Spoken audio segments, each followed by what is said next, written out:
Hey, everybody, how's it going? This is Rick here. It's one of my first videos I've done on YouTube. I've done a lot on Facebook in different areas.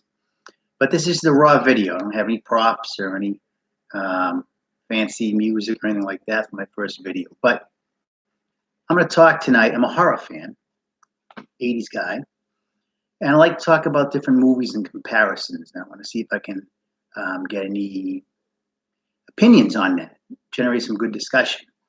I'm also a big Stephen King fan, and I'm going to talk tonight differences between Salem's Lot 1979 and Salem's Lot 2004, strengths and weaknesses of both. Now, before I go into this a little bit, understand that Stephen King is one of the toughest people to put on the screen. If you've ever read his books like I have, the man is very difficult to put into movies because he's so intense on his description of characters. So a lot of times, a lot of criticisms of his movies, and I understand why. But if you really wanted to make a movie just like one of his books, like say just like it, you'd probably have 20 to 25 hours worth of material because he really gets in depth with character. Um, you know, the way the characters are, and it would probably actually get a little bit boring. I think they've done a good job. Okay, I have my cat here, so just you see a cat go by, just don't worry about it. It's a black cat. Okay, so anyways, Stephen King, Salem's Lot 79 and 2004. I think one of the best adaptations of Stephen King books ever was the 1979 Salem's Lot movie. And I think a lot of people will agree with that. If you're a horror fan and a vampire fan, I don't know too many people who do not think of the 1979 Salem's Lot movie as one of the best vampire movies ever made, one of the best made TV horror movies, and probably one of Stephen King's finest work. Now, with that said, the 2004 mixed reviews. I've seen pastes where in different reviews where people just flat out can't stand it.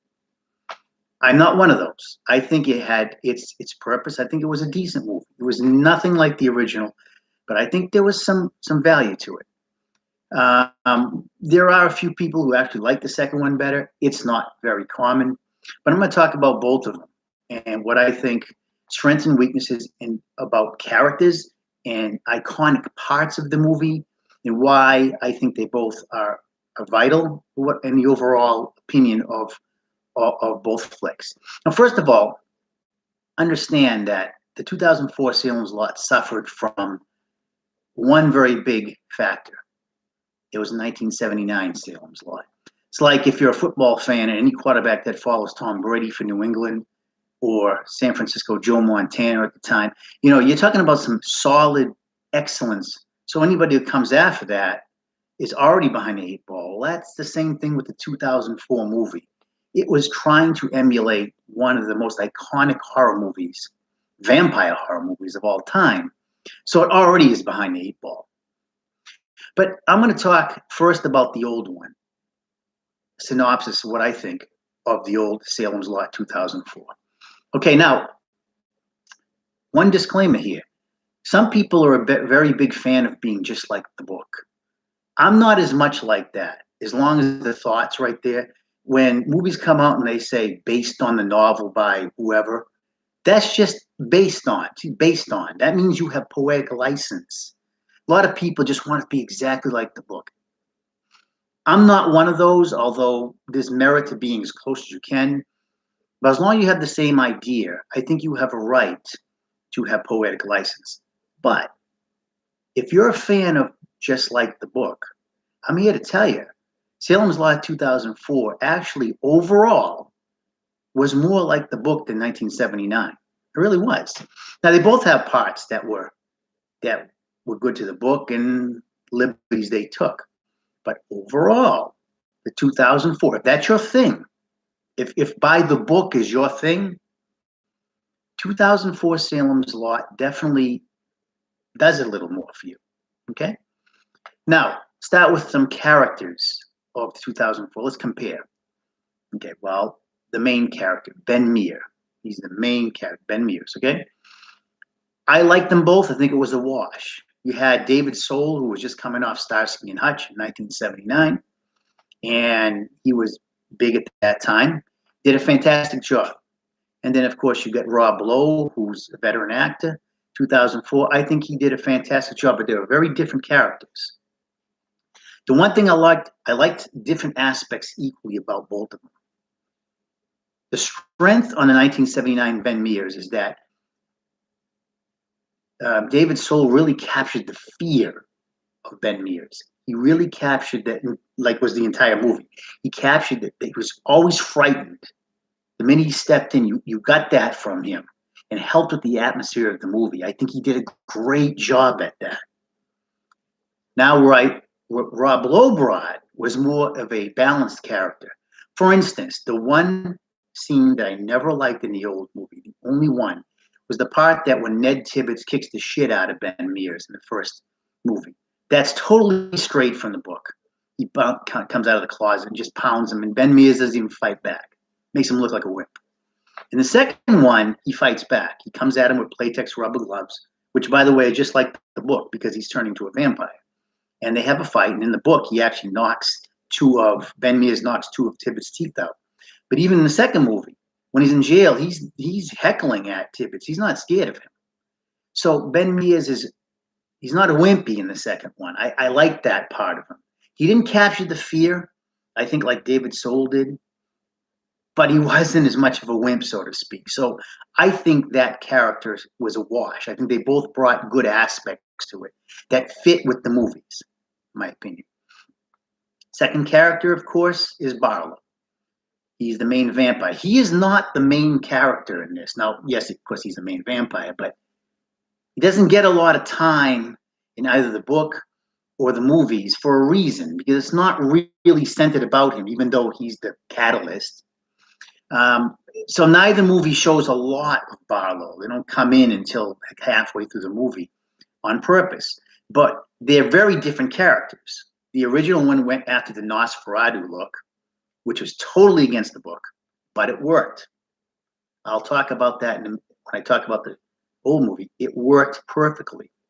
The new one, very veteran Rutger Hauer, was exactly like the book. If you read the book and you witnessed Rutger Hauer's character, the way he talked, he perfectly like the book. Again, if you're one of those things, and it worked for that movie. I think it was a wash. I think you can't really compare them because they were looking. There's a reason why each character was the way they are, and I'll discuss that after on. But they both equally worked, even though one was straight from the book. In this case, it worked for the old one, and it definitely worked for the new one. So I want to put that as a wash. Father Callahan. Now, the one thing that I liked about the new movie, see, now I saw the old movie back in '79 when it came out. Then I read the book. Then, of course, the new movie later on. And I realized I like the fact that Father Callahan had a better part because in the books, he goes on beyond Salem's Lot, and he's a central character in a couple of books from Stephen King. Now, he does die at the end of the second one, which is kind of ends the story, but still, the fact that they gave him a little more prominent role, I liked. And especially since in the first movie, it was long as well, had a couple parts. If you get the uncut version, and it did anything with Father Callahan. You only see him. You figure he either gets turned to a vampire or killed when Barlow's in the house and grabs the cross from him. But they did a little more in the second movie with Callahan, which I think was very good. Again, that's more like the book. Also, the flashbacks. In the first movie, Ben Mears just talks about when he was a kid, he goes to the Morrison house. They actually did that in the second movie. Now, I think that if they had done it in the first movie with the way the theme was, it would have been even creepier, but they never did. They just talked about it. They actually had a flashback of him going in as a kid in the second movie. I think that was good. It was positive. I really do. So, I mean, there's some things right there. The flashbacks, Father Callahan, overall, there's like the scene with the bus with that arrogant, the bus driver, he hears honking in the horns and he goes inside his bus and they're all crawling in the ceilings, right from the book. So I think if you're a by the book person, overall, number two had that advantage. Okay. Overall, I give number 2 out of a 10, 6.5. I don't think it was a great movie. It had flaws, which I'll talk about in a little bit. But I don't think it was a terrible movie. I think it was a solid movie that suffered from the fact that it had to follow one of the greatest made-for-TV vampire movies ever. I'm going to give it a 6.5. It's not great, but it's not bad. 6.5. So now we'll talk about the first one, why I think it was superior, many reasons, and why the second one dropped the ball on what they could have done. Okay, first of all, let's just talk about atmosphere. The first one was just from start to finish, there was an incredible, creepy, old style atmosphere that just kept the whole thing, the music, the sound effects, incredibly creepier than the second one. Now, there could be a couple of factors. It was made in 79, 2004, technology is better. People are a little more brash, the way people act, where things are a little more conservative in 1979, that could have contributed to it. However, whatever the reason is, 1979 Salem's Lot was definitely, the atmosphere from start to finish was much more creepy. And that's kind of what I talked about with Ben Mears. He echoed that. Okay, next up, we'll go into some of the characters. Okay, so the vampire, again, Barlow. I talked about it, and now I'll talk about it in the old one. There's a reason why he worked as a Nosferatu, and that is because of the most prominent character in the old movie, and that was James Mason's character of Straker. He stole the show, not the vampire. He was actually creepier than the vampire, and he was fantastic, James Mason as Straker. He had that European accent. He had that suave about him. And because he had such dialogue, the way he talked, you didn't need Barlow to talk. Barlow was the monster. Straker was the brains. It worked perfectly.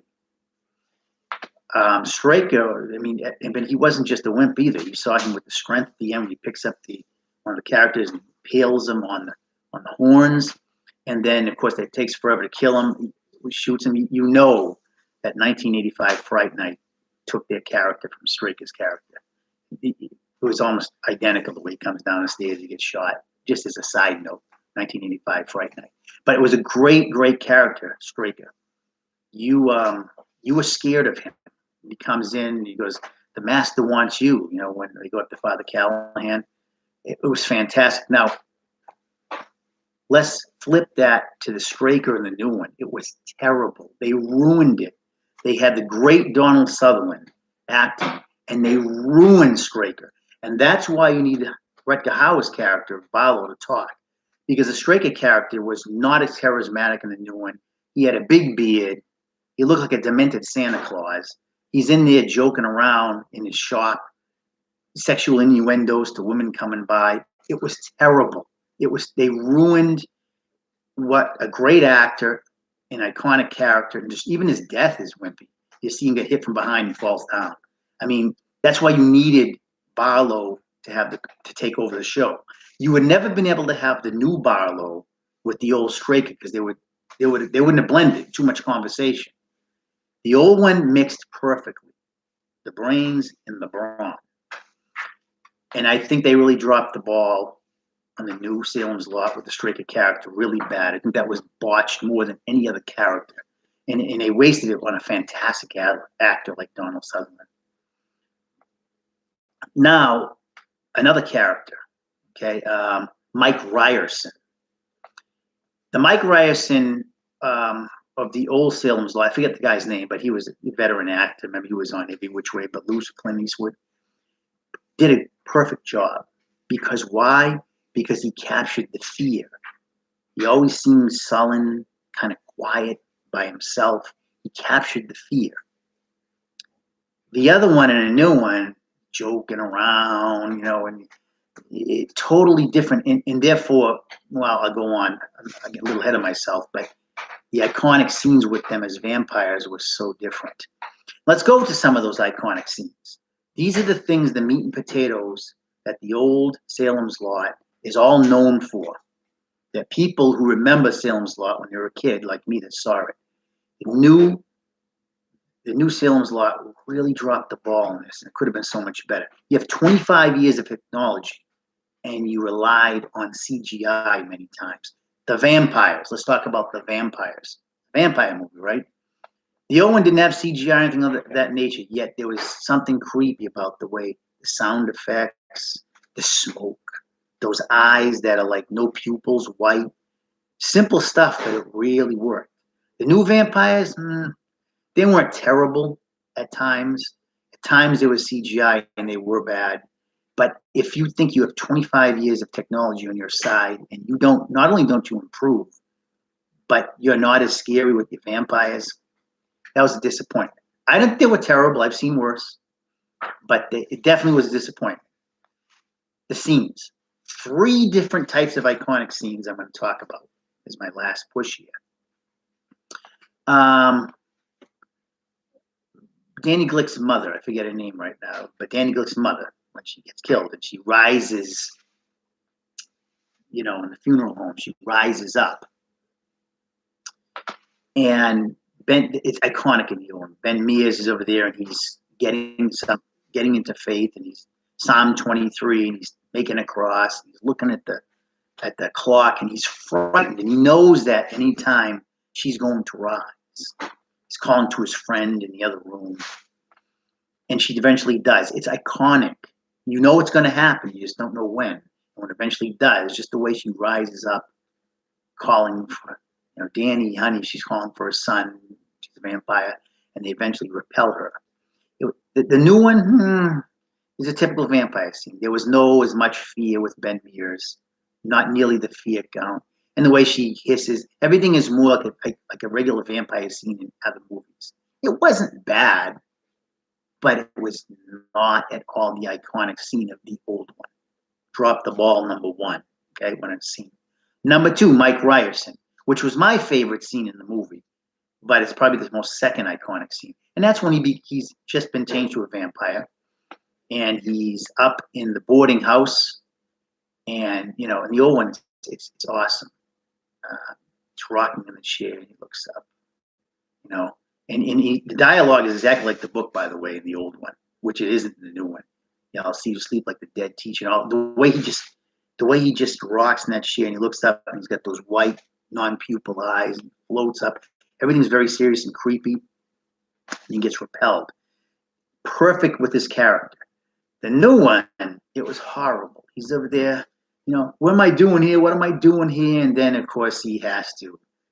I think you just want me here because you like me, because they made I forget the guy's name, the boarding house guy. They made him gay in the second one, which neither here nor there, but they did that just because it's 2004. And he's playing on that. I think you just want me here because you like me. He acted silly. There was nothing about his character in that scene that was really frightening. Whereas in the first one, there was no joking. There was no kidding around. There was him in a rocking chair floating up, frightening the way he did it.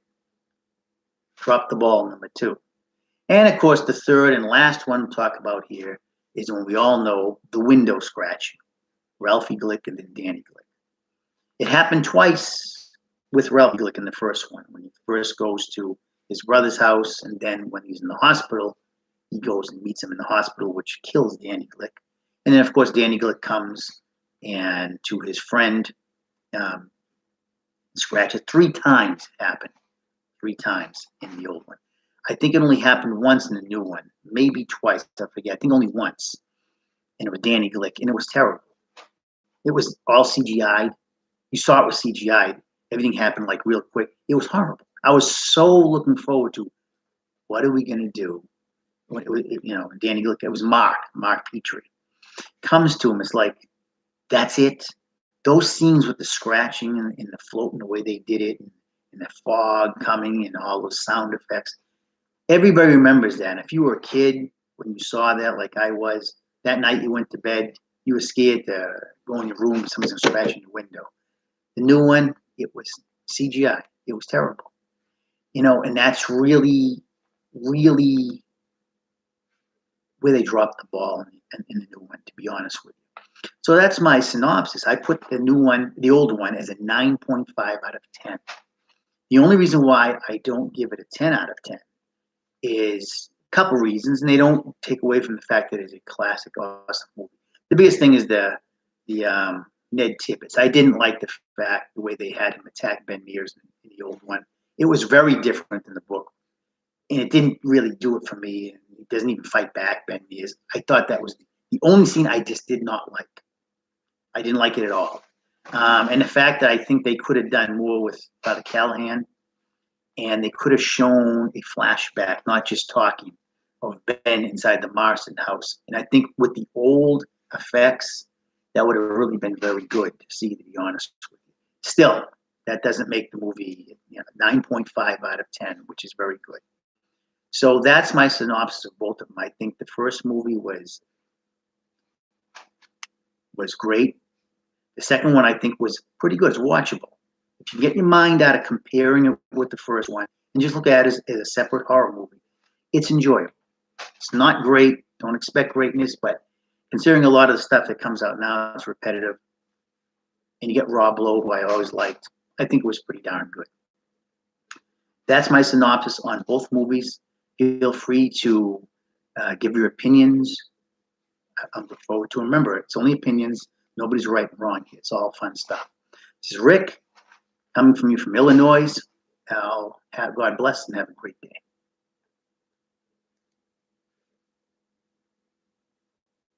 That was wrong.